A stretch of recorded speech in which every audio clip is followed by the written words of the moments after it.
Hey everybody, what's up? Tim Walquist, BearFit personal trainer and NASM certified nutrition counselor with today's Tasty Tuesday tip.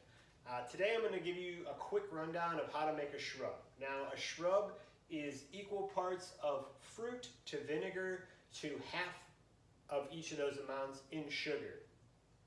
This is what's referred to as a poor man's kombucha. So it's getting hot outside, trying to cut back on the amount of soda and useless sugar drinks I'm taking in. So what this is it's kind of a quick fermenting process that you use to dilute sparkling water with to kind of make like a fruity, acidic kind of mocktail. You can use liquor in these if you're feeling so much. You can use sparkling Prosecco or any other carbonated thing you can get your hands on. So what I have here is I have 8 ounces of cut strawberries that I'm going to go ahead and kind of put in the jar here. I like to use a mason jar just because it doesn't take up a lot of space. You can store it once you kind of strain everything out. You can store it back in here. And as you see, like I didn't fill the jar with strawberries. Next, I'm going to pour in a 1/4 cup of sugar. That, and then I have half a cup of apple cider vinegar. This actually has what's known as the mother in it.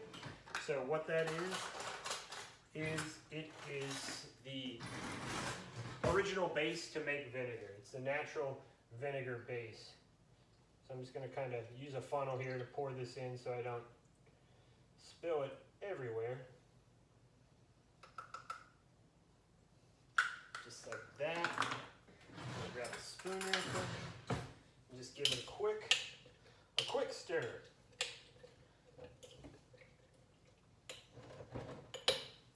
Just like that. And I'm going to put the lid on and the screw cap. Now as you can see in here, there isn't as much liquid as there is berries. You might be thinking, oh, the proportions are off. Well, the proportions aren't off.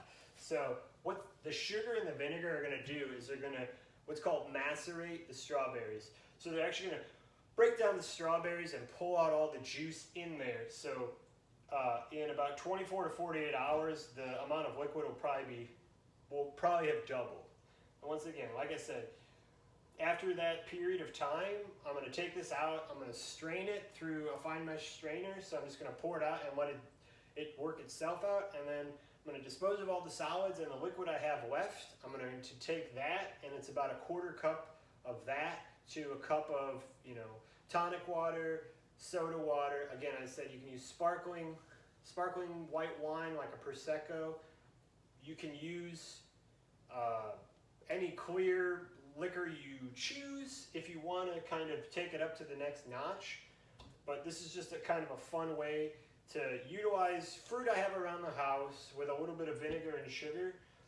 If you know you're not going to eat the fresh fruit you buy and it starts to go bad to the point you don't think you want to eat it, try doing this, because as the fruit breaks down, it's actually going to make it sweeter. So if you're looking through your strawberries or your raspberries or your blueberries and you see ones that kind of look like they're starting to go bad and get mushy, those are the best ones to use. Like, it's a really good way to utilize fruit that's on the edge of going bad. Now that being said, you don't want to let this ferment for probably more than 2 or 3 days in the fridge. Otherwise that sugar is actually going to start to convert to alcohol and you're going to get a very strong shrub base that might actually have a little amount of alcohol in it, which isn't necessarily a bad thing for some of us. But the longer you let it go, the more intense it's going to get, and you might actually end up with a little bit of fruit wine, which I wouldn't suggest drinking. So I'm going to include the basic recipe for this below. You guys have a great rest of your week. Stay healthy. Keep a lookout for next Tuesday's video. And if you have any interest in personal training or any sort of nutrition advice, go ahead and direct message the Summers and they will put you in contact with me. Have a great day, guys. Thank you.